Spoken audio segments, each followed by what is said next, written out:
Chciałabym bardzo, bardzo przede wszystkim podziękować Rebece za to, że przyjechała tutaj. Słuchajcie, ona przebyła 30 godzin na 3 różnych lotniskach, żeby tutaj dojechać. To jest w ogóle kosmos. Jak przyjechała, odebraliśmy ją z lotniska i ona była prawie nieżywa. Także bardzo proszę o gorące brawa dla Rebeki.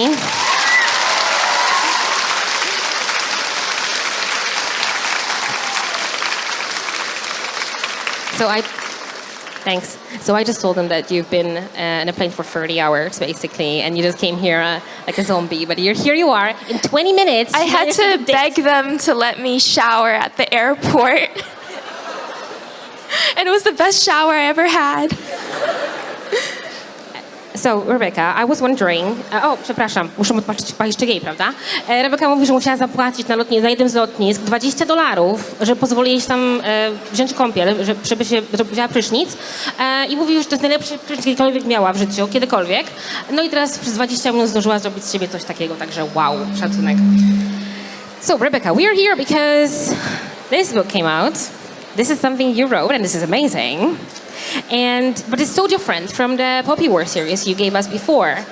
And now you wrote... Is it working still? I don't feel like it. Okay. And now you wrote a thriller as well. So you are giving us different genres. How different it is for you to write in different genres, and which one do you feel the best so far? And give me a second, because I want to translate the question. Rebecca napisała do tej pory trylogię Poppy War, czyli Wojnę makową, która jest fantastyką. Napisała naszym realizm magiczny, czyli Babel. I niedługo będzie miała swoją premierę za granicą, konkretnie w maju, Yellowface, jej kolejna książka, która jest thrillerem. Więc czuje się dobrze w różnych gatunkach. Zapytałam ją, jak się czuje i która jest dla niej najlepsza. I get bored really easily. Nudzi się bardzo szybko. And I made a big mistake at the start of my career. I sold the Poppy War as a 3-book trilogy, and I was 20 years old, so I didn't know how much of a commitment a 3-book trilogy would be. Popełniła ogromny błąd, kiedy była młoda, miała 20 lat i podpisała umowę na 3 książki i nawet nie zdawała sobie sprawy, jak wielkie to będzie dla niej obciążenie psychiczne i jak dużo będzie musiała poświęcić na to czasu. And 5 years of your life is a long time to spend with the same characters, the same voices echoing around in your head, especially a voice as annoying as Rin's. Mówi, że 5 lat to jest bardzo długo w życiu każdego człowieka, żeby być z tymi samymi osobami, słyszeć ich głosy w głowie, szczególnie tak bardzo denerwującymi jak postać Rin. So by the time I'd wrapped up the Poppy War trilogy, I thought whatever I do next has to be as different as possible from what I just did. Otherwise, I would feel like I was creatively dead, like I was just doing the same thing over and over, but lose all my inspiration and motivation to push boundaries and try out new things. Wiedziała więc, że po tym, jak napisała Wojnę makową, musi napisać coś kompletnie innego, coś kompletnie różnego, żeby móc odpocząć i wejść w inny świat, żeby móc dalej być kreatywną. So when I was writing Babel, I thought, what's as different as possible from the voice of contemporary epic fantasy?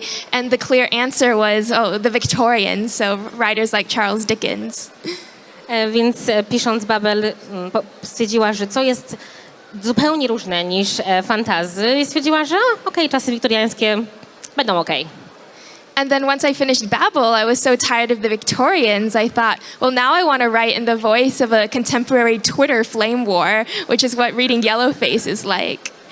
A po napisaniu tej książki stwierdziła, że czasy wiktoriańskie też jej się w sumie znudziło i co może zrobić teraz, więc napisze o dziewczynie, która jest jak to się mówi? Twitterowa książkara? So to answer your question, I love playing with a new genre for each different book, and there's no one voice that I want to be fixed to or tied to forever because there's so many years of writing ahead and so many books to write, and I want to try something new, something new every time. I want to keep playing with styles. I might do a romance eventually. I'll do a mystery, a spy thriller. I don't know, but I just can't wait to see what the future holds. To jest super informacja, bo Rebecca stwierdziła, że ona ma zamiar bawić się każdym gatunkiem i możemy spodziewać się po niej romansu, książki mystery, mogą być detektywi, mogą być agenci specjalni i nie może doczekać się tego, na co jeszcze ją czeka w życiu. Right, okay, so Babel it's a dark academia vibe, and you've been studying a lot. And you've been studying at different universities, and some of them are really prestigious. All of them are really prestigious, actually. I'm not jealous at all. And how did that inspire you to write Babel? Zapytałam Rebeckę, ponieważ Rebecca robi aktualnie doktorat na Yale w Stanach Zjednoczonych. Zapytałam ją, jak to ją zainspirowało do napisania Dark Academia, taką jakim jest Babel. I love dark academia novels and novels set in universities because I think there's something so special about that time when you're young, you're figuring out who you are, you're not sure what your identity is yet, and you're meeting a lot of other young people who are also unformed and uncertain, and it's this magical period, this alchemy of friendship where you can really fall in love with people really quickly, and you have all these tight bonds of jealousy and love and hatred and envy. I'll let you translate that and keep going. Okej, Rebecca mówi, że czas studiowania to jest taki specjalny czas w życiu każdego człowieka, kiedy próbujesz dowiedzieć się, kim jesteś, co chcesz robić w życiu, jest dużo emocji, jest miłość, jest zazdrość i... And it feels like the whole world is contained within the walls of your campus, even though that's not true. And I've always been really interested in the separation of the world within the ivory tower, the world of the mind, a world that can feel like it means everything, and the gap between the world outside, because a criticism of dark academia is that the students get so absorbed with their own problems that they forget how privileged and how lucky they really are. I already forgot the first part. Okay, no, you said that, okay, so świat tego człowieka, który jest studentem, zamyka się tylko w kampusie i ma się wrażenie, że jest w ogóle taka... Insynuuje się, że studenci, szczególnie takich prestiżowych akademii, oni są bardzo zamknięci w tym środowisku i tylko wyłącznie w tym jednym budynku i w tym jednym świecie. So with Babel, I really wanted to write at that contradiction of the life of the mind versus the life of the world. Thank you so much. Więc chciała upewnić się, że podczas pisania Babel napiszę świat, który człowiek ma w tej szkole, w tej uczelni, ten uczelniany świat oraz ten świat, który ma na zewnątrz. Because Oxford is a really ridiculous place.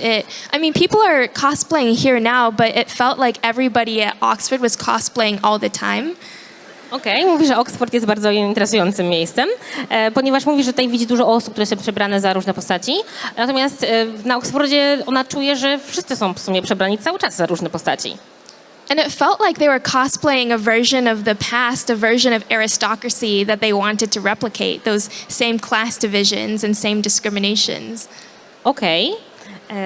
Według niej Oxford ma taką aurę ludzi, którzy próbują dopasować się do przedstawić arystokrację sprzed setek, dziesiątek lat. For instance, it's honestly ridiculous that they have servants. The undergrads there have servants come and clean their rooms every week. No way. Okej. Mówi, że na przykład jest tak, że w Oksfordzie uczniowie mają pokojówki, które przychodzą sprzątać im pokoje codziennie. And you also have to wear these black gowns to dinner every day in hall. And if you want to, for the exams, 3-hour exams, okay, exams where you're sitting and writing the whole time, the girls have to dress up. You have to wear a white blouse and a tight black skirt and black tights like this and nice shoes. Otherwise, they don't let you in to take your exam. And I'm used to taking my exams in pajamas, so this is horrifying to me. Okej, powiedziała, że na każdą kolację trzeba się ubierać w taką czarną szatę, chyba trochę jak Hogwarts vibes. Podczas egzaminu, który trwa 3 godziny, musisz się ubrać. Jako kobieta musisz mieć spódnicę, rajstopy, wszystko musi być piękne, bo inaczej nie wpuszczą cię na egzamin, a ona jest przyzwyczajona do tego, że pisze egzaminy w piżamie. But really, it's this attachment to this classist, discriminatory ideal, this romanticized version of Oxford that was terribly exclusive and available to very few, and this has gone back centuries. So that is the romance of Oxford that I wanted to attack and deconstruct with Babel. Okej, ale najgorsze chyba według niej jest to romantyzowanie tych klas społecznych i tego, że jest jakaś tam ważniejsza klasa, arystokracja, i to chciała właśnie przedstawić, tą romantyzację tego w Bablu. Right? Is that? I'm sorry, I'm still shocked about you dressing like you have to dress up for a dinner. Girl, that is crazy. Okay, so The next question I want to ask you is about your following novel, Yellowface, because that is something which is coming out in May, right? And do you think that this is gonna shake something in the air? Kolejna książka Rebeki nazywa się Yellowface i będzie wychodziła w maju tego roku za granicą. I ja jeszcze nie czytałam, ale słyszałam plotki, że to jest naprawdę mocny kawał literatury i może zmienić troszeczkę postrzeganie świata publicystycznego, więc ciekawa jestem, co Rebeka na ten temat powie. Well, first I'll say a little bit about Yellowface and what it's about. It's a satire of our publishing industry and a critique of how higher-ups in publishing determine which voices get platformed and which voices deserve to be turned into books for readers. Przede wszystkim powiem troszeczkę o czym Yellowface jest. Jest to satyra współczesnego świata publicystycznego i o tym, jak ludzie na wysokich stanowiskach mają władzę nad tym, żeby decydować, kto zostaje wydany i dlaczego. And the plot is really absurd. The premise is that they're two best friends. They're both writers. One is white and one is Asian American. The Asian American one dies choking on a pancake during a pancake eating contest. And the white girl steals her unpublished manuscript and pretends it's her own and publishes it, pretending to be vaguely Chinese American herself. Okej. Chodzi o to, że są dwie autorki. Jedna z nich jest Amerykanką azjatyckiego pochodzenia, a druga jest biała. I ta biała nie ma żadnych sukcesów, a ta azjatyckiego pochodzenia jest bardzo sławna. I ona umiera, dławiąc się naleśnikiem podczas konkursu jedzenia naleśników. I ta biała przejmuje jej książkę, którą tamta napisała, ale jeszcze nie oddała nikomu, starając się wmówić ludziom, że jest też azjatyckiego pochodzenia. And this seems completely absurd, but this doesn't even come close to the ridiculousness that happens in the publishing industry every single day. I ona mówi, że to może brzmieć śmiesznie, natomiast nie jest nawet w połowie tak śmieszne, jak to, co się dzieje każdego dnia w wydawniczym środowisku. I mean, just a few months ago, everyone found out there was this romance writer who faked her own death and lied to the internet and had her daughter tell everybody she had committed suicide. And then 2 years later, she popped up and said, "Actually, I'm alive. Let the fun begin." Pół roku temu okazało się, że była jedna autorka, która udawała własną śmierć i stwierdziła, że powiem swojej córce, żeby też tam dalej mówiła, że ja nie żyję i że popełniła samobójstwo i 2 lata później nagle się pojawiła, że hej, jednak żyję, jej, to ja. And I wonder why it's publishing that is always going through these scandals of people pretending to be other people pretending to be something they're not. And I think it's because writers are storytellers and they're always telling stories about themselves and their own lives, and the line between what's real and fake, fiction and fact, etc., that gets blurred for a lot of people whose whole job is telling lies. And I want to examine those tensions, you know, the pressure. Here, I'll let you translate that first. Powiedziała, że nie rozumie, dlaczego jest taka presja na autorów i tego, żeby udawali, kim są albo kim nie są i dlaczego. I powiedziała, że może dlatego, że autorzy to są tacy ludzie, którzy opowiadają historię. Because in this day and age, it doesn't just matter the content of the book. It sometimes feels like readers are being fed a story about the author as well. And the author's life and their identity and their performance on social media is also something, a fiction to be consumed that is always being constructed. I should have taken a piece of paper and write that down. No, you're good, you're fine. Mówi, że możliwe, że chodzi o to, że autorzy są postrzegani nie tylko przez to, co piszą, ale też przez to, jaką kreują osobowość na mediach socjalnych na przykład. So I do think Yellowface will shake up the industry a little bit because it's forcing us to confront the ways that we force authors to perform authenticity, and especially racialized authors. So authors like me, how authors who are marginalized are forced to perform some kind of trauma or self-marginalization all the time as part of their own narrative. Czyli ma nadzieję, że Yellowface zmieni troszeczkę postrzeganie autorów w środowisku i tego, żeby pozwoli im na większą autentyczność i to, że wcale nie muszą być autorzy szczególnie autorzy pochodzenia innego niż biali, postrzegani jako ofiary albo jako troszeczkę gorsi, którzy mieli gorszy start? But really, I just wrote it because I wanted to make fun of people for 300 pages. Ale tak naprawdę napisałam tę książkę, bo chciałam się trochę zaśmiać z ludzi. Right, so I actually have a follow-up question to that. So you said that people are, especially not white people, tend to fake stories in order to... No, is that not what I... It's not that we fake stories, but the way that identity is marketed in publishing, right, means that, you know, I'm a lot of things. I'm Chinese American, I'm a woman, I'm a student, etc.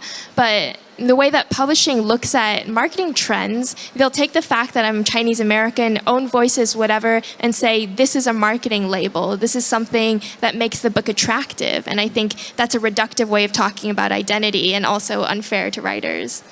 Okej, czyli to, o co Rebece chodzi, to fakt, że ona jest dużą ilością rzeczy. Ona jest między innymi Amerykanką azjatyckiego pochodzenia i nie chce, żeby ktokolwiek, a tym bardziej publicystycznie wydawnicze środowisko, brało tę część jej i używało ją, żeby promować jej książki, bo to nie jest tylko to, czym ona jest. And when you separate parts of somebody's identity like that and turn them into commodified marketing labels, that's what creates conditions where white writers might think it would be advantageous to pretend to be Chinese American. Okej, right. I nie rozumiem, dlaczego musi dojść do tego momentu, kiedy w tej książce właśnie biała osoba musi udawać osobę azjatyckiego pochodzenia, żeby móc sprzedać więcej książek. All right, okay, that makes some, yeah, well, that's so good. You're so talented. So have you always wanted to be, sorry, I'm always amazed how talented she is. You have like no idea. When I was reading that, people who translate a little bit, they know that this is a masterpiece. And the way that she has the words, so you're amazing. Okay, right, fangirling later. I feel bad for my translators, though. Why would you say that?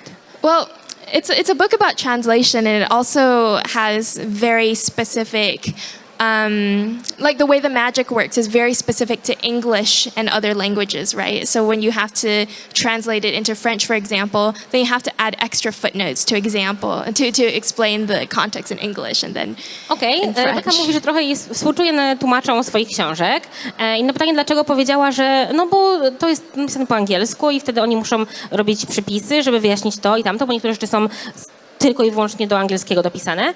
But when you said yourself through the book that sometimes you just have to it's a piece of art. You just, depending on who's going to translate something, this is going to sound differently. And I think, so do you think that translators, they rewrite the stories as their own, right? So I think I've recently started to translate, and I think it's like a privilege. I don't think you should feel sorry for them because it's like they are making them a little bit their own as well. I agree. I think for too long, we've assumed that translators just do a very rote mathematical task of conveying perfectly everything from the source language to the target language. Okej. Rozmawialiśmy na ten temat, że ja uważam, że tłumacze to są osoby, które biorą książkę i robią z niej dzieło sztuki i oddają cząstkę siebie w każdej z książek i Rebecca uważa, że zbyt długo uważaliśmy, że to jest taki matematyczny proces, który jest zero-jedynkowy, a to jest jednak bardzo twórcze zadanie. So the perception about literary translation is that works always suffer. They always lose something in translation, and that it's not as good to read something in translation as it is to read the original. Problem polega na tym, że czasami czytając tłumaczenie troszkę tracimy, bo jednak trzeba coś wyciąć, coś trzeba zmienić i tłumaczenie często nie jest tak dobre jak oryginał. But this is a very outdated model of translation and understanding how it works that doesn't take into account the visibility of the translator as an artist in their own right. Ale to jest taki stary punkt widzenia, który nie bierze pod uwagę tego, że tłumacz też jest artystą i też daje cząstkę siebie i zmienia troszeczkę treść? Because what translators are doing is not just rotely conveying something, they are adding something new, and they have to add something new. They have to play around with language because languages are so different, and you know, there's no perfect translation of any text between any two languages, no matter how similar they are. So the translator always ends up leaving their own imprint as an artist as well, which is why I think translations of novels create many different versions of a story, some of which might be better. I uważasz, że to jest normalne, że nie ma, że to jest normalne, że są różne wersje każdego tłumaczenia i że trzeba być dosyć wyrozumiałym, ponieważ w zależności od tego, kto to tłumaczy to zupełnie inaczej. Czasami może być lepiej, czasami gorzej, ale to zależy też od punktu widzenia. So I think translation is artistry, and it is a privilege. I love doing it. Tłumaczenie jest sztuką i uwielbia to robić. So do you read in any other languages other than English? Czy czytasz w jakichś innych językach oprócz angielskiego? I do, in fact. I actually, every time, so I meet a lot of aspiring writers when I'm doing tour events, and everyone always asks, what advice would you give to a young writer? And the piece of advice that I think applies to everybody, no matter where you are in your career, is to read as much as you can in a language outside of your own. Podczas spotkań, tak, czytasz też w innych językach. Podczas spotkań bardzo często przychodzą do niej ludzie i pytają się, jaką masz poradę dla początkujących autorów. I ona mówi, że przede wszystkim największą poradą, jaką może dać, to jest to, żeby czytać jak najwięcej. Because for instance, if I'm only reading in English, then I can only use the phrases and colloquialisms and, you know, sentence structures and imagery that everybody else is using. I'm influenced by the discourse around me, and that molds my own writing. I polecę czytać też w innych językach, bo jeżeli czytasz tylko w jednym języku, to znasz tylko i wyłącznie wyrazy frazeologiczne czy kolokacje, które występują w tym danym języku. A czytając w innych językach, powiększasz swój zasób słownictwa. But the best writers, the writers that go down in history, are the people who aren't just echoing the discourse around them and replicating that onto the page. They're people who are doing new and interesting things with language, breaking English, adding to English. I mean, we remember Shakespeare in part because he largely defined English as we know it today. Jeżeli patrzymy na historię, to autorzy od zawsze bawili się językiem, zmieniali język. Nawet jeżeli patrzymy na Szekspira, to znamy poszczególne fragmenty bardzo dobrze, lepiej niż inne fragmenty, ponieważ język Szekspir, tak samo jak wielu innych artystów z poprzednich lat, zainspirowało w dużej mierze język angielski, jaki mamy teraz. So I think for me, part of being able to write outside of English or to improve what I can do with English is to go to other languages and think in a different way for a while, because other languages require you to use different metaphors, to use different spatial reasoning. You literally move through the world in a different way when you're thinking in a different language. Więc częścią tego, że ona jest tak dobrą pisarką, jest to, że czyta w innych językach, co zmusza ją, żeby poznać inne metafory, inne wyrażenia. So for me, I do a lot of my reading in Chinese because Chinese is so very different, and a lot of the phrases, all the metaphors, imagery, the myths being referenced, they're so different. I decided at the start of this year I was also going to become fluent in French by the end of this year, and that's going fine because I think after learning Chinese, any language with the Roman alphabet feels easy.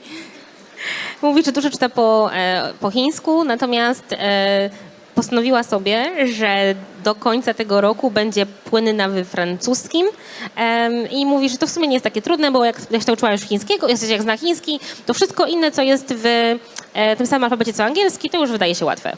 Of course I say that, but I find Polish like impossible. So. Mówiąc to, polski jest niemożliwy do nauczenia się. But you learned something today, didn't you? Do you want to share? What did I learn? Super. Oh yeah, super.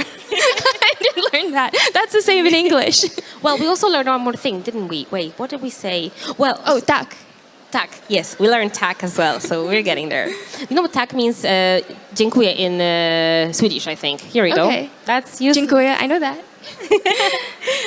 Right, so when you were writing Babel, how long did it take you to finish this novel? Was it something that was in the back of your head for a really long time, or did you just wake up one day and like, I have this amazing idea, I'm going to write a book? So I always have a germination period. Do you know? Sorry. You know, I think I know Zapytałam ją, czy obudziła się pewnego pięknego dnia i stwierdziła, napiszę Babel, czy to był pomysł, który leżał z tyłu jej głowy przez długi, długi czas. Powiedziała, że ma taki okres, jak to było w biologii, że coś położycie i to tam sobie pączkuje, prądkuje i inne tam się... I don't know how to say that. Well, so there's always this period where I have to wait and let my unconscious really form the story and conceive of the world and the characters. And during that period, I'm not writing so much as I'm reading and listening to music and letting myself imagine this other world. Okej, znalazłam słowo. Rozwija się jej ten pomysł, czyli za każdym razem, kiedy pisze książkę, ma ten pomysł i ona zostawia go troszkę z boku, pozwala mu się rozwijać, nie pracuje nad tym, słucha muzyki, ogląda filmy, czyta książki i pozwala temu pomysłowi się spokojnie tam budować. And I wait until everything feels fully defined so that when I finally sit down to write, it doesn't feel so much like I'm constructing something or making up a story, so much as I'm just remembering something. Okej, i po jakimś czasie nawet nie czuję tego, że ona znowu tworzy coś, tylko że po prostu sobie przypomina. Pozwala w swojej głowie budować się temu pomysłowi, temu światu, tym bohaterom. So for the process of Babel, I was at Oxford for the whole year before I started writing it. And then in May 2020, you know what happened in 2020, and they kicked us all out and I had to go back to the US. So I had a very abrupt goodbye to Oxford. And then in the subsequent year, that's how I worked through my grief about leaving the place so quickly. I just wrote Babel furiously. Pisząc Babel, zaczęła w maju 2020 roku i wszyscy wiemy, co się wtedy stało. I była wtedy na Oksfordzie i oni w tym maju stwierdzili, że musisz sobie iść. Wywalili wszystkich i musiała wrócić bardzo niespodziewanie, bardzo nagle do Stanów. I pisanie Babel to był taki proces troszeczkę radzenia sobie z tą sytuacją i tym, że musiała opuścić Oxford tak szybko. And then after we left, it took me about a year to finish the full drafts, which is actually pretty quick for me. And the reason why it went so quickly was because we weren't around any friends. We were in Florida, which is incredibly boring. We're actually in a neighborhood where there was a quota on how many people under 65 could live in that neighborhood.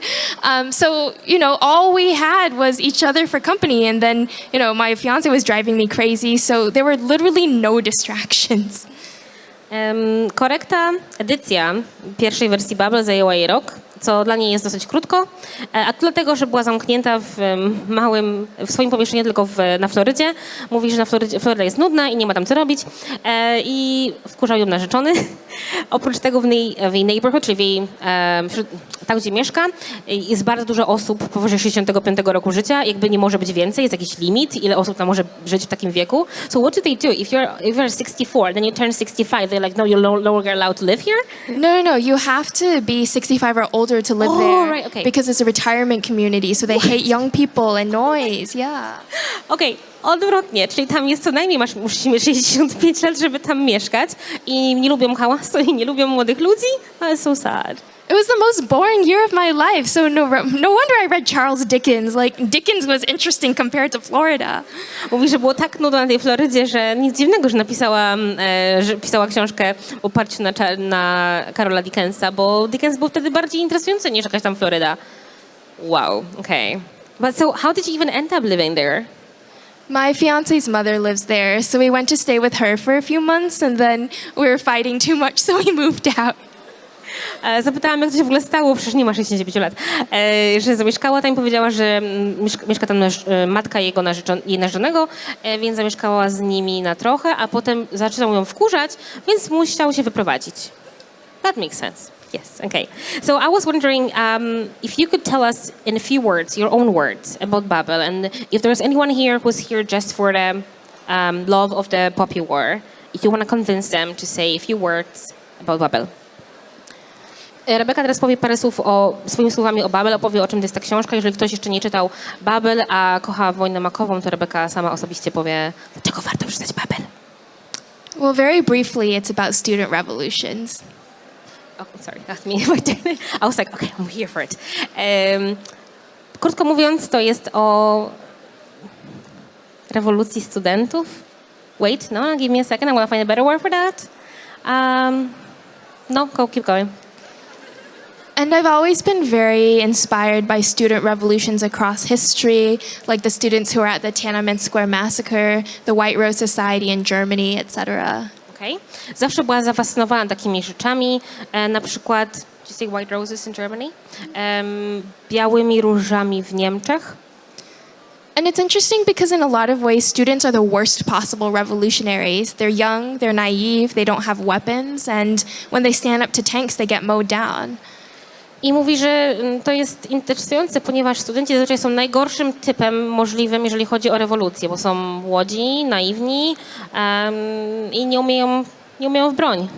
But it's precisely these qualities, I think, that make student revolutionaries powerful as well. Ale właśnie dlatego są takie bardzo mocne i takie bardzo powerful and ważne. Because they are young and they're naive and they're romantic, but that lets them imagine futures that everybody else is too jaded to consider. Właśnie dlatego, że są tacy młodzi i naiwni, dlatego pozwalają sobie na ten romantyzm tej walki i dlatego właśnie robią coś, czego inni nie wykonują. So they can be really inspiring. And also, in a lot of the student revolutions that I've studied, they almost always end up dying. They almost always fail. But then they echo throughout history. Their images are seared into our minds and they inspire countless movements afterwards. Takie rewolucje są bardzo inspirujące, bo mimo że dość często, najczęściej kończą się śmiercią, ale zostają gdzieś tam w historii i ich echo pozostaje i inspiruje innych ludzi do podobnych działań. So I was very interested in the kind of glorious doomed revolutions of students and how that has ramifications across centuries. Więc była bardzo zainteresowana takimi rewolucjami, takimi postępowaniami ludzi podczas lat i jakie one miały skutki. So that's really the heart of Babel, but it's also about translation magic as well, because I love languages. I to właśnie jest centrum Babel, natomiast oprócz tego jest jeszcze dużo o tłumaczeniach i to jest właśnie w sercu tej książki. A chciałabym, żebyście może pomyśleli sobie nad pytankami. Czy ktoś ma jakieś już takie w głowie zarodek pytania? Okej, dobra. To dajcie mi sekundkę, dobrze? For Q&A, okay? I'm just trying to figure out how we're going to do it with the microphone, so give me a second.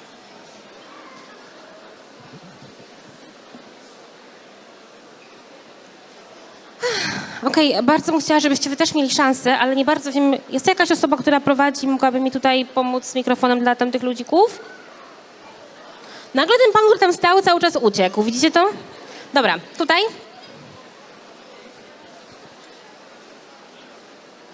Hi, hello. Yeah, so when writing the Poppy War, you were in your teens, and my question as a struggling writer myself is that did you struggle with procrastination, and what is your writing process when it comes to drafting, editing, and so on? Well, of course I procrastinate. Everybody procrastinates, and before I sit down to write, my entire house gets cleaned somehow. But I was really lucky when I started writing The Poppy War because I was so young and I hadn't met a lot of other writers and I wasn't a big part of the community, so nobody had really told me how hard it was. I'm sorry, I need to wait for your translation. Yes, tell me.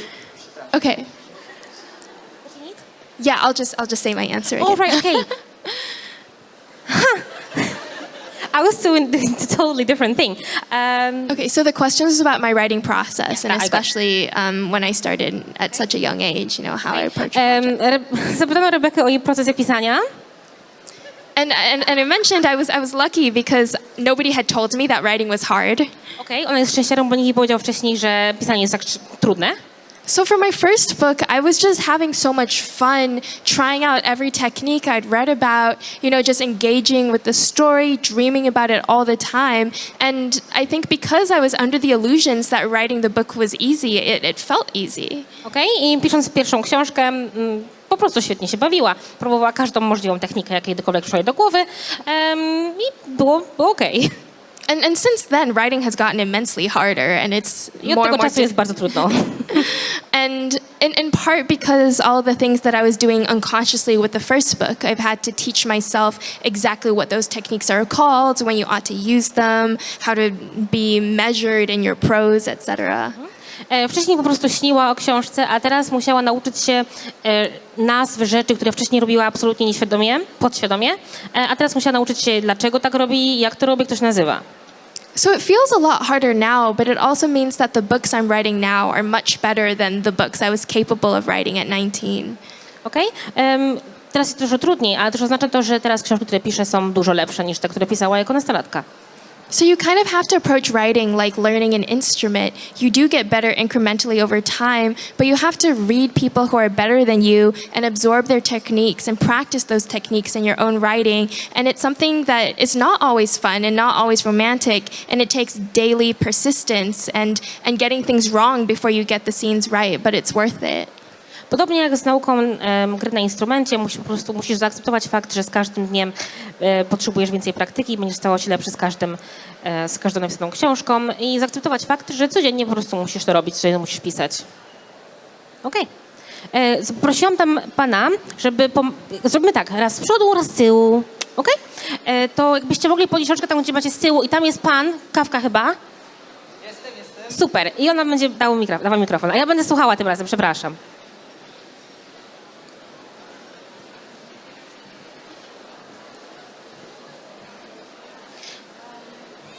Hi, I wanted to ask you if, while writing the Poppy Wars, did you in any way relate to Rin, and how? When you were writing about her, did you imagine yourself in her place? Pytanie, czy pisząc Wojnę makową stawiałaś siebie na miejscu Ryn i czy wyobrażała sobie siebie na jej miejscu?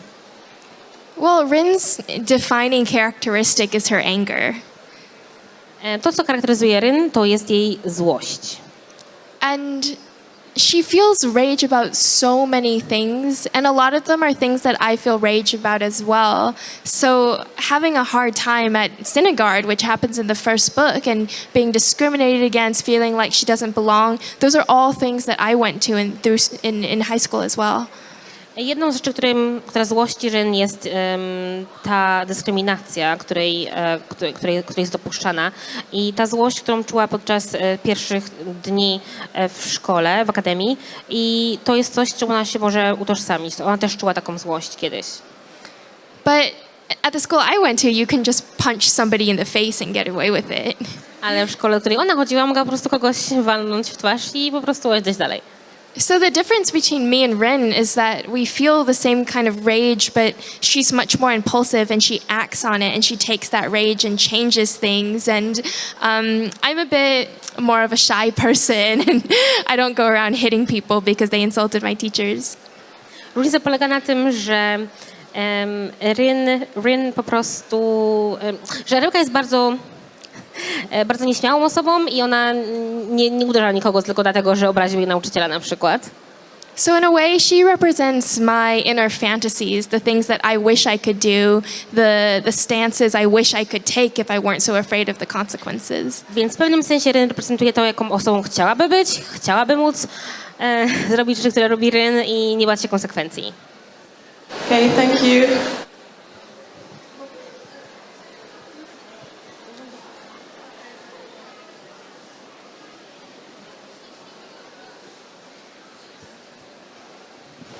Hi, Rebecca. Nice to meet you.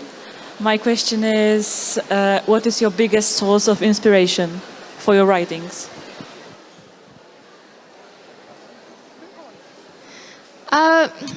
Writers hate that question because if you're doing it right, then every single thing you encounter should inspire you.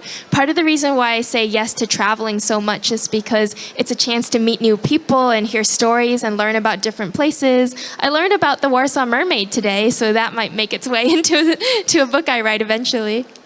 Na pytanie, co ją inspiruje, Rebecca powiedziała, że autorzy nie cierpią tego pytania, ale dlatego, że częściowo do tego podróżuje, że inspirują ją podróże i to, czego dowiaduje się w takich podróżach. I na przykład dzisiaj dowiedziała się o historii Warsa i Sawy. Słuchajcie, jeżeli kiedykolwiek to trafi do jakiejś książki, to ja was przepraszam, bo ja to powiedziałam ale nie wiem, czy ja pamiętałam dobrze, więc może coś totalnie zmyśliłam, okej? But to be honest, my biggest inspiration in my life is probably my fiancé. Ale największą inspiracją dla niej jest jej narzeczony. Okay. Well, I was gonna say there's a version of my fiance in everything I write. So in the Popular trilogy, a lot of the things that Kitai does, the way he acts, the way that he tugs at his hair, the way his hands move when he's arguing, they're all based off of my fiance. Okay, w każdej książce jest troszeczkę jej narzeczonego. W Wojnie makowej Kitaj ma dużo zachowań jej narzeczonego, na przykład to, jak przyczesuje włosy, albo jak rusza rękami, to jest wszystko jej narzeczony. So I think there will be a version of him in every book that I write, and then my whole body of work will be like one big love letter. Czyli myśli, że w każdej napisanej książce będzie część tego narzeczonego i cały jej dobytek jako autorki będzie takim wielkim listem miłosnym do niego.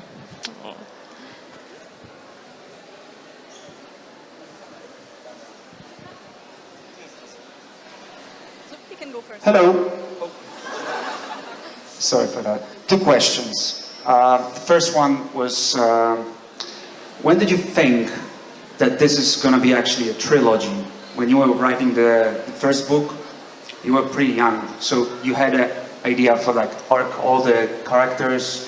Did you had idea to finish that trilogy all at once, or it was just coming up?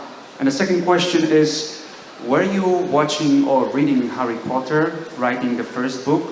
I feel some resemblance and the similarities in the Harry Potter, how they were living in this school and, you know, in the Poppy Wars, how it goes. Thank you.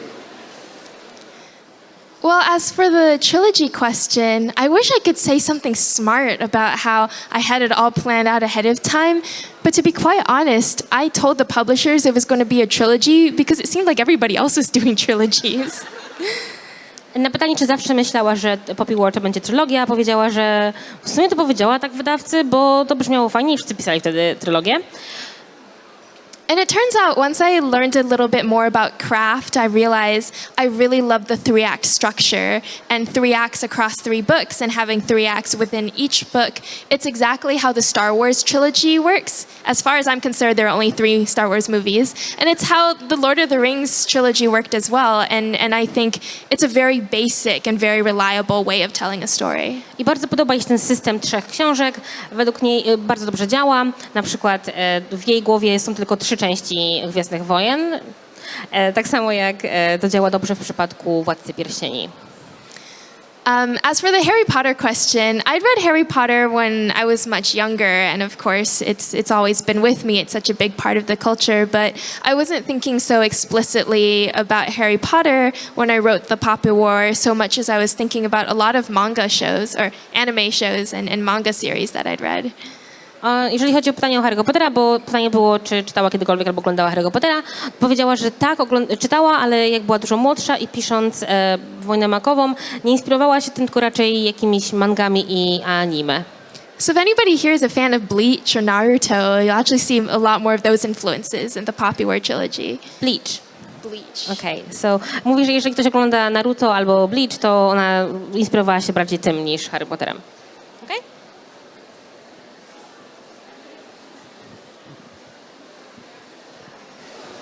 Hi. So I have a bubble question actually. Was the process of writing the book linear, like start to finish, or was there a particular scene that you wrote first or that you thought about first that actually inspired the entire novel? Pytanie jest, czy napisała tę książkę... Boże, to mój głos. Czy napisała tę książkę od początku na końca, jednym ciągiem, czy jednak pisała fragmentami? I'm really weird in that I cannot write linearly, so I can't write a book in chronological order. I can't even write paragraphs or sentences in chronological order. Sometimes I come up with the end of the sentence before I come up with the beginning. Nie jest w stanie pisać ciągiem. Czasami mówi, że pisze koniec zdania, zanim zacznie początek go pisać. And the reason why is because I only let myself write if I think it's really exciting. Because if you're not excited and engaged with the text, then the reader is not going to be excited either. Powodem tego jest fakt, że ona pozwala sobie pisać tylko wtedy, kiedy jest podekscytowana, bo jeżeli ona nie czuje się podekscytowana pisząc coś, to prawdopodobnie czytelnik też nie będzie podekscytowany. So I practice this technique that I've been told is called writing to the peaks. So I think of the climactic scenes or the really cool scenes or even the interactions between characters that I am really drawn to, and I map those out and then I link them at the very end. Okej, czyli ona praktykuje coś, co nazywa się pisaniem do pewnych momentów, do takich momentów ważnych w książce. Sorry, and what's the last sentence? And then I link them at the very end. I potem je łączy razem. Twoja kolej. Okay. Hi. First of all, thank you very much for everything you wrote. And you've touched the subject a little bit. So you wrote a trilogy, and now Bubble and Yellowface are the two standalone novels. So what are the challenges and perks of each of those forms for you? And also, do you plan on trying anything else? Well, first of all, I apologize that I can't see who's speaking, so I'll just speak to the room. Here. Okay. Oh, okay. Dziękuję, że jesteś i napisałaś trylogię Boże, co ja gadam? Trylogię Wojna Makowa i teraz napisałaś pojedyncze książki Bubble i Yellowface i w czym czujesz się dobrze i jaki masz plan na kolejne książki? Well, the trouble with a standalone is that you have to close every single plot line. You can't just run out of words and then think to yourself, oh, I'll push that to book 2, I'll push that to book 3, which is something I did with the Poppy War trilogy all the time. Problem z jedną tomówką jest taki, że jak piszesz to nie możesz sobie powiedzieć, dobra, to wyjaśnię w drugim tomie albo w trzecim tomie. Tutaj to jest coś, co robiła w przypadku Wojny Makowej. So it is a much harder technical challenge because everything has to be so tightly paced. You have to go over the character's entire backstory before you get to the action, and then you have to neatly resolve everything at the end. So you can't kind of write in a loose, sprawling fashion the way that you can with the series. See, by the time she finishes, I forget the first part. So the technical challenge. Okej, czyli problem techniczny jest taki, że musisz pamiętać o tym, musisz zakończyć wszystkie wątki na koniec, musisz upewnić się, że wszystko jest skondensowane i w jednej książce. And you can't write in a loose, sprawling fashion like you can with the series. I nie możesz po prostu sobie zacząć jakichś wątków i pozwalać sobie, żeby one potem rozwijały się i kończyły w innym tomie. But the advantage, obviously, is that you don't have to keep track of things anymore. Plus jest taki, że już nie musisz pamiętać tego, co było wcześniej. And especially with a trilogy like The Poppy War, which I started when I was so young, by the time I got to the third book, there were plot lines that I was no longer interested in following up on. Problem był taki, że w przypadku np. Wojny Makowej, kiedy dotarła do trzeciego tomu, były wątki z pierwszego tomu, którym już nie była zainteresowana, które musiała wyjaśnić. For instance, the Red Junk Opera is referenced in The Poppy War. They never appear. I didn't know who they were. I just put that name in there because I thought it was interesting. Wstawiła was a character, right? Yeah, The okay. Red Junk Opera. Okej. Termin Red Junk Opera wstawiła go w pierwszym tomie, a potem już go w ogóle nie wyjaśniała, bo wtedy był dla niej interesujący, a potem już nie. And people are always asking me, what happened? Did you have a plan for them? Was this a reference? And I say, no, I decided to write about something else. I ludzie pytali ją, co z tym, czy będzie coś dalej, a no powiedziała, że nie, to podobało jej się, ale potem stwierdziła, że będzie pisała coś innego. So for the time being, I think I enjoy writing standalones more because it does require a lot of control and forethought, but at the end of it, you're free and you can move on. Więc na razie chyba będzie pisała tylko jednotomówki, bo wymaga to dużego skupienia, ale na końcu jest po prostu wolna i już nie musi o tym myśleć. Okay, my turn. Okay, hi Rebecca. So my question is, did you have any other ideas for ending the trilogy, or you were just like, oh, it has to end this way and there's no, like, any other options? Thank you. Czy myślałaś o jakimś innym zakończeniu Wojny Makowej? I knew the way the trilogy was going to end from the very start. And as for the question of do I write chronologically, another answer is that I often come up with the ending before I come up with any of the middle. Zawsze wiedziała, jak się ma skończyć Wojna Makowa, a jeżeli chodzi o pytanie o chronologię jeszcze, to zapomniałam. Sorry. I often come up with the end Alright, sorry. Na początku często jest tak, że najpierw myśli o zakończeniu, a dopiero potem pojawia się początek. And that's why the Poppy War trilogy and Babel as well, they both have this tone of historical inevitability, like you're marching towards a terrible end, but there's nothing you can do to get off that path. Okej, dlatego czasami macie wrażenie, czytając jej książki, że one, że nic nie można zrobić, że jakby to jest już zapisane i tak będzie i choćby nie wiem, co się działo, to i tak dążę do konkretnego celu. And I think that speaks to how in both of these works I'm also making an argument about how history is circular and patterns of the past end up replicating in the present. To jest świetny przykład na to, że historia się powtarza i że coś, co wydarzyło się w przeszłości, ma ogromny wpływ na to, co się dzieje teraz. So if you read the first two books and you read the myths about the trifecta and how everything ended with them, you realize there's no other way that written story could have ended. Więc jeżeli zagłębisz się w te mity, które były tam na początku, będziesz wiedziało, że nie mogło coś inaczej skończyć. Hi, my question is, did any of the characters from your books influence you to change your mindset or opinion on some matter? Czy jakiekolwiek postaci z twoich książek sprawiły, że zmieniłaś zdanie na jakiś temat? That's a great question. I haven't thought about this much before because often when I come up with a character, it's because I've already made up my mind about how I judge them and the way they move through the world. To bardzo interesujące pytanie. Zazwyczaj jest właśnie tak, że pisząc jakąś postać, ona obrazuje to, co ja uważam, moje postrzeganie i moje zdanie na jakiś tam temat. But if I'm being honest, I must say writing Naja really surprised me as I moved through the trilogy. Ale muszę powiedzieć, że o postaci Naja bardzo zaskoczyło mnie podczas pisania całej serii. Because he starts off so unlikable. He's just this rich, arrogant brat. Bo zaczynam jako arogancki dupek, który jest bogaty. But as I was writing The Dragon Republic, and The Dragon Republic is really Naja's book, I was discovering all these things about him, all these depths of pain that I hadn't thought of when I initially introduced him in the Poppy War. Ale zaczynając drugi tom, który jest bardziej o nim, dostaliśmy jego historię i dostaliśmy informacje, które wcześniej nie wiedzieliśmy, które totalnie zmieniły postrzeganie tej osoby. So if Rin represents anger and trauma, Naja represents drowning and depression, and I hadn't realized that I could use the motif of the ocean and drowning and feeling like you're suffocating all the time to represent something that I'm also quite familiar with. Okej, Rin reprezentuje złość i dramę, a Naja reprezentuje bardziej depresję i... Was depression and... Just depression. Okay. I on zatapia się w tej depresji i jakby nie zdawała sobie sprawy, jak bardzo ją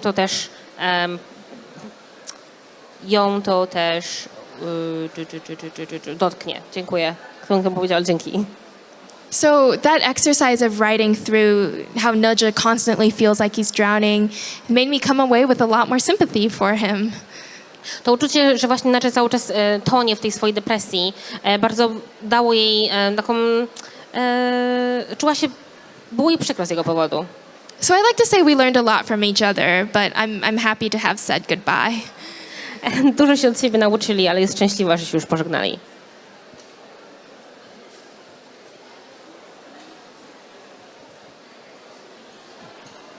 Moja kolej? Sorry. Tak. All right. Hi. Maybe it's not a question. Maybe it's not a question, but I wanted to say that I've just started reading Babel, and it gives me the vibe of great expectations, kind of, and I don't know really why. And if it comes to Poppy War, I wanted to say that I really love Rin's and Kitai's relationship because it shows like that the friendship between man and woman actually exists. Okej, to w sumie bardziej nie jest pytanie, tylko koleżanka mówi, że bardzo podobała jej się relacja Kitaja z Rin oraz, że Babel daje jej taki vibe wielkich oczekiwań. Thank thank you. I really wanted to represent a strong platonic friendship because something that I'm irritated with, particularly in YA literature, is that the publisher is always pressuring the authors to make things a love triangle.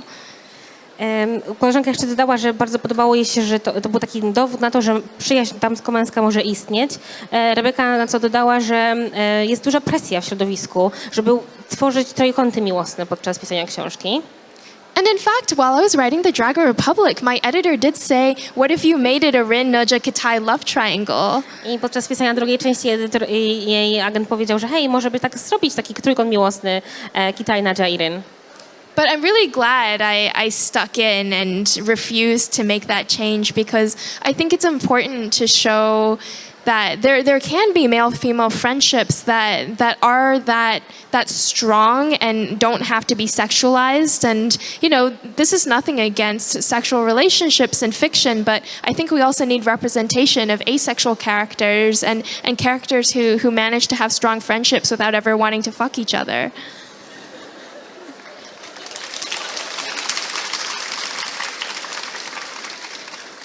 Ale cieszę się, że się postawiłam swojemu wydawcy. Nie wszystko musi być tylko o seksie i o tym, żeby te wszystkie osoby musiały być razem. Ha! Przepraszam, ale potem jak powiedziała fakt, to już po prostu się wyłączyłam, nie?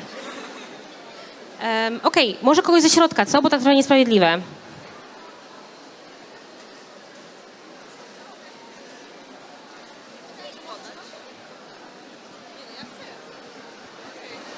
It's always hard to pick only one. I have like 50. But let me go with the most generic one, but also very interesting. The last time you were in Poland, in Poznań, you gave us some hints about your next book. And I wanted to ask if you can tell us anything else, something about the plot. At what stage of the writing are you at the moment? So I'm almost done with the next book. Magda zapytała, czy może nam zdradzić coś więcej na temat następnej książki, ponieważ w Poznaniu powiedziała nam coś, sorry, one second. W Poznaniu powiedziała nam na temat Yellowface i czy może nam powiedzieć na temat tego, na jakim etapie jest pisania nowej książki. No to Rebecca stwierdziła, że prawie już ją skończyła. It was supposed to come out next year, but I'm getting married next year, so I asked for that year off. Ta książka miała wyjść w przyszłym roku, ale w związku z tym, że Rebecca bierze ślub w przyszłym roku, to poprosiła o rok przerwy. So it will come out in 2025. It's called Katabasis, and Katabasis is the Greek word for the descent to the underworld. Okej, książka będzie miała tytuł Katabasis, powiem to dopóki pamiętam, Katabasis. I będzie o tym, jak bogowie schodzą do świata podziemnego. And it's about two magicians who are PhD students and are rivals and hate each other. And they team up to go to hell to rescue the soul of their dead teacher. Okej. Mamy dwóch bohaterów, którzy siebie nawzajem nienawidzą i muszą połączyć siły, żeby zejść do podziemia, żeby uratować swojego zmarłego nauczyciela. And maybe they fall in love.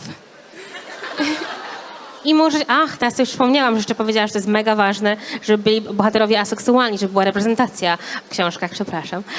I może ci bohaterowie się zakochają w sobie. So it's a bit like Dante's Inferno meets Alice in Wonderland. Czyli troszeczkę połączenie Alicji w Krainie Czarów z Inferno? Dzięki. Piekło Dantego. And it's a lot of stuff about the underworld and mythology about death and dying, as well as logic paradoxes and literary references. And I'm just having a lot of fun writing it. Świetnie bawię się przy pisaniu tego. Jest dużo różnych nawiązań do innych tytułów. I są różne paradoksy w środku. Oh yeah, that's the first thing I said, that you're having fun writing that. Okay? Hi, first of all, thank you for coming all this way. And I have a question about characters, because in my opinion, you just come up with... There is no the same character. Everyone is different. So I wanted to ask, how do you create them? And they're so different. What do you do? Well, A lot of the characters, especially in Babel, are based on my friends from Oxford. Pytanie brzmiało, jak udaje ci się pisać tak wiele różnych postaci? Odpowiedź to wiele z tych bohaterów jest na podstawie moich przyjaciół z Oxfordu. But the second half of this answer is I also try to put a little piece of my soul in every single character that I write. Ale również staram się dać cząstkę swojej duszy dla każdego bohatera, którego opisuję. Because I find that if I don't do that and don't put something in a character that I deeply sympathize with and feel with, even my villains, then they come off as two-dimensional and cardboardy. I robię to dlatego, że każdy bohater, którego kreuję, chcę, żeby nie był taki płaski, żeby miał troszeczkę, nawet ci, którzy są źli, troszeczkę cząstkę mnie. So even the worst characters in the Poppy War, the characters that people like to hate the most, like even they still have a piece of me, and it might be a piece that I don't like or don't want to confront, but we're all full of contradictions, and I like to pull those shards out of myself and put them into a character and kind of trap it on the page. Nawet najgorsi bohaterowie, tacy, których wszyscy nienawidzą, mają cząstkę mnie. Może to być cząstka, której ja sama w sobie nie lubię, natomiast mają ją w sobie, żeby móc nie być płascy, żeby byli tacy, z którymi możemy się utożsamiać. Okej? Ja. Widziałam twoją twarz, mówię proszę. Hi. So I wanted to ask that when you were writing all of your books, have you ever had this moment that you felt you can't do it anymore and you just wanted to stop writing, throw it all away? Czy kiedykolwiek miała taki moment zwątpienia, że już nie chciała więcej pisać? Every single day. Każdego dnia. Is that it? Okay. I mean, writing just kind of is overcoming your own fear and your own writer's block. And every single day I sit down and think everything I'm writing is trash. This isn't interesting. I can't believe people will read this. I want to quit and just be a yoga teacher. Każdego dnia ma taki moment zwątpienia, kiedy myśli sobie, że w sumie to ona pisze dziadostwo i przestanie i będzie uczyć jogi. But I try to channel that doubt and that editorial voice into my head, into something that motivates me to write something better, sharper, cleaner, smarter than the story I'd initially come up with. Jednocześnie jest to coś, co ją motywuje i każdego dnia stara się być lepsza, pisać lepsze historie, mocniejsze, ostrzejsze. Because the other thing is I just am compelled to write. Writing is like breathing for me, so I couldn't live if I weren't telling stories. Chodzi o to, że ona nie potrafi żyć bez pisania. Pisanie jest dla niej jak oddychanie i nie może wyobrazić sobie niczego innego niż po prostu opisywać historię. So it's not an option for me to stop because then I wouldn't be myself anymore. So I have to learn to channel that fear and hatred into something that motivates me to do better instead of stopping. Nie ma więc takiej opcji, że przestanie pisać. Musi jakoś sobie radzić z emocjami, które w niej są, z nienawiścią i ze złością również.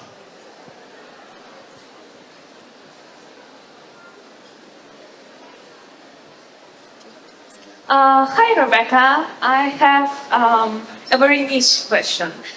So I'm Ukrainian, and as soon as I started reading the Poppy War in English, there is a question that was bothering me all 3 books. Was it intentional that you called Kitai, as in some Slavic languages, China is named Kitai or Kitai? I actually didn't know that until fans started pointing this out to me, but I've been reading a lot of, ancient Chinese history and especially encounters at the border region, so I assume the word Kitai must have popped up and kind of lodged in my subconscious. But when I'm picking character names, I really just think in terms of what sounds I think are cool, and I guess Kitai really stuck with me. And yeah, sorry, I should have said it first and foremost. Slay, you're a queen, we love you. Thank you so much for being who you are and writing the books, and so much love, so much compassion for you and for your input into the Chinese culture, into the popularizing of the Chinese culture and history. We really appreciate it. Here's a girl who writes a bachelor's on your book. Congratulations!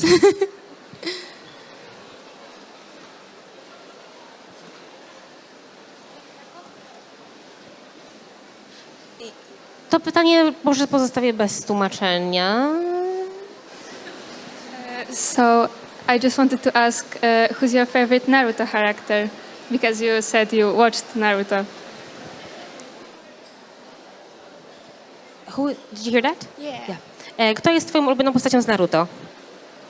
Well, I was 12, okay? So I was a Sasuke girl. And I think if you read the popular, it makes sense. Miałam 12 lat, więc moją ulubioną postacią był Sasuke? Sasuke? Sorry, ja nie oglądam. Czy was to dziwi, czytając Wojnę makową?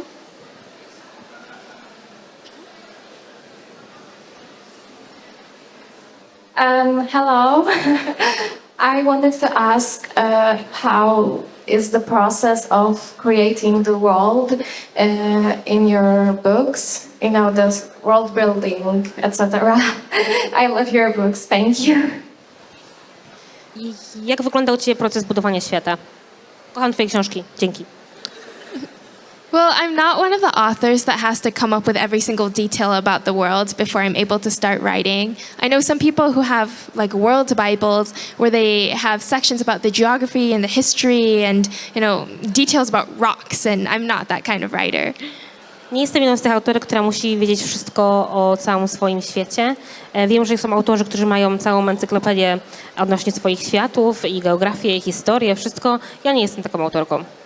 So for me, my approach is just to find a historical template that comes closest to the world that I'm writing about and then only change as much as necessary. To, co ja robię, to znajduję jakiś okres czasu, który mi pasuje, który jest tłem, który jest kopią i zmieniam go tak, żeby mi pasował. Now, the popular trilogy is set in Song Dynasty China, and it's wonderful because there's this huge Cambridge edited volume that has, you know, the history of Song Dynasty China, geography, transportation, economy, everything. And I just checked out that giant stack from the library, and every time I had to think of something like, oh, what kind of currency are they using? I'd just go flip to those pages. Wojna makowa jest zainspirowana Chinami i... I'm sorry. So the Poppy Wars inspired by China? Song Dynasty, China. So again? Song Dynasty. I dynastią Song. W związku z tym, kiedy za każdym razem, jak nie miała pomysłu na to, co zrobić, jaką posługiwała się walutą, po prostu sprawdzała w książkach historycznych, jaka była wtedy i się tym inspirowała. O, moja kolej.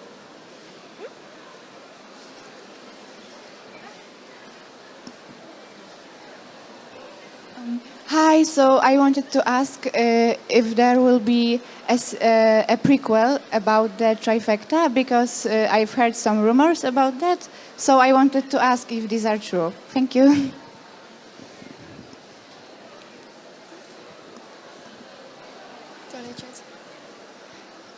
I don't have any firm plans to work on the prequel right now, but I will say I cannot get Jiang's voice out of my mind. I keep thinking about him, and I think there is more about the trifecta to be told, so I might come back to that eventually, but I have to write a few more books first. Okay. Pytanie było o prequel Wojny makowej i powiedziała, że nic nie może potwierdzić, ale jest pewien głos w głowie, który nie chce jej wyjść. Ale to nie teraz, na pewno musi napisać jeszcze parę innych książek.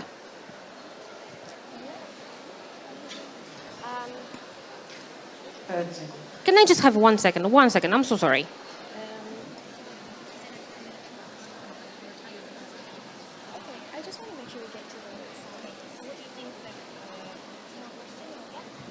Słuchajcie, stwierdziłyśmy, że zrobimy sobie jeszcze 2 pytanka i zrobimy sobie małą przerwę, zanim wszyscy możecie się ustawić do kolejki do podpisów. Może tak być? Yeah, it's okay. Okay? Ja zamierzam teraz zadać pytanie po polsku. Czy w trakcie pisania tych książek zastanawiałaś się, myślałaś, że to jest złe? Zmieniałaś cokolwiek? Zdarzało ci się po prostu wywalić wszystko, co napisałaś i zacząć od nowa? Czy zmieniałaś szczegóły? Wywalałaś po prostu ten tekst? Okej, zanim przetłumaczę to, słuchajcie, jeżeli pójdziecie wcześniej, tak was nie puszczą wcześniej z tego na te podpisy. A pytanie brzmi, so when you were writing the book, have you ever have this feeling that, okay, that's rubbish, I don't like that, I have to bin it? Yeah, all the time. Tak, cały czas. I think you swing between two different moods. You either think this is the worst thing I've ever written, this is drivel, I have to delete all of it, or 5 minutes later you think, wow, I'm a genius. Często zdarzało się, że cały czas się zdarza, że piszę coś i tak się waham. Z jednej strony mówię sobie, o, to jest super, jestem genialna, a potem, Jezu, to jest beznadziejne. And you just have to learn to take advantage of the moments when you have confidence to write as much as you can, and in the moments where you're feeling low, to just step away from the project and do some reading and get inspiration elsewhere. Musisz nauczyć się, że pisać wtedy, kiedy czujesz się najbardziej pełny siebie i zainspirowany. W momencie, kiedy masz takie gorsze dni, to po prostu troszeczkę odejść od tego, zostawić to w spokoju. Okej, to ostatnie pytanko. Jakie mam... No z przodu, bo teraz jest kolej przodu, nie?